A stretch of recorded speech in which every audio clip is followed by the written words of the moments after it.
ராத்திரி நேரம் ஒரு காட்டுக்குள்ள ஒரு மர வீடு இருந்துச்சு. அதுக்குள்ள பயங்கரமா சத்தம் கேட்டுக்கிட்டே இருந்துச்சு. அதுக்குள்ள போய் பார்த்தா,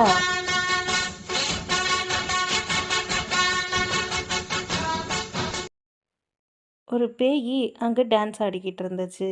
ஆனா அது வருத்தப்பட்டுச்சு. என் கூட எங்க டான்ஸ் ஆட யாருமே இல்ல. நான் மட்டும் தனியா ஆடிக்கிட்டு இருக்கேன். நான் வெளியில போய் என் கூட டான்ஸ் ஆடுறதுக்கு நான் போய் ஆள் தேடிட்டு வரேன்.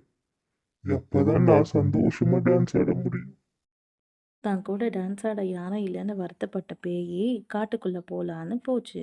காட்டுக்குள்ள அத்தனை பறவைகள் எல்லாம் சேர்ந்து டான்ஸ் ப்ரோக்ராம் வச்சு டான்ஸ் ஆடிக்கிட்டு இருந்துச்சுங்க. அங்கிருந்த பொண்ணு பறவையும் கண்ணு காக்காவும் டான்ஸ் ஆடிட்டு விளையாடிக்கிட்டு இருந்துச்சுங்க.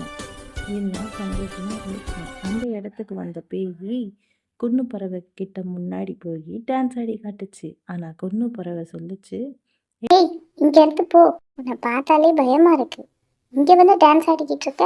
இங்கெல்லாம் பறவைங்க மட்டும்தான் ஆடணும். நீ இங்க இருக்காத. இங்க இருந்து கிளம்பு. உன்னை பார்த்தாலே பயமா இருக்கு. இங்க இருந்து போறியா இல்லையா? இங்க இருந்து என்னையே இந்த டான்ஸ் ப்ரோக்ராம்ல சேர்த்துக்கோங்க. நான் தனியா தான் இருக்கேன். எனக்கு யாருமே இல்லை. என்னை கொஞ்சம் சேர்த்துக்கோங்க ப்ளீஸ். நான் நல்லாவே டான்ஸ் ஆடுவேன். என்னை சேர்த்துக்கோங்க. நீங்க வருத்தப்படாதீங்க. நான் சேர்த்துக்கிறேன் உங்களை. கொன்னும் அவங்க கிட்ட மன்னிப்பு கேளு.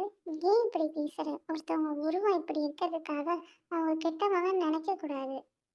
அவங்களும் நம்ம கூட சேர்த்துக்கலாம். சரி, நீங்க வாங்க, நம்ம போலாம் அப்படின்னு சொன்ன உடனே அந்த பேயும் நடந்து அவங்க கூட போச்சு.